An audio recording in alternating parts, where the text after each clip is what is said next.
शुभरात्री सगळ्यांना.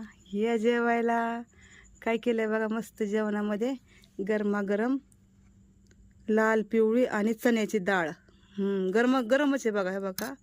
आणि गरमागरम रोटी आपल्या, आणि साधा आणि सिंपल.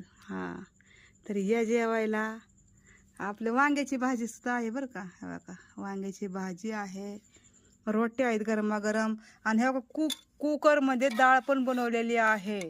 तर तुम्ही कू म्हणतील, मला कुकर म्हणता येत नाही बरं का, स्पष्टपणे. त्याच्यामुळं माझ्या तोंडातून दोनदा कुकर निघतं. तर चला या जेवायला. तर कसं वाटलं आजचं गरमागरम डाळ आणि आपली रोटी, आणि रोहन पण लागलेलं आहे जेवायला. हो का, हाय जेवाय बोलो. या जेवायला सगळेजण चाललेलं आहे जेवण त्याचं. तर या सगळ्यांनी डाळ रोटी खाओ और प्रभू के गुण गाओ.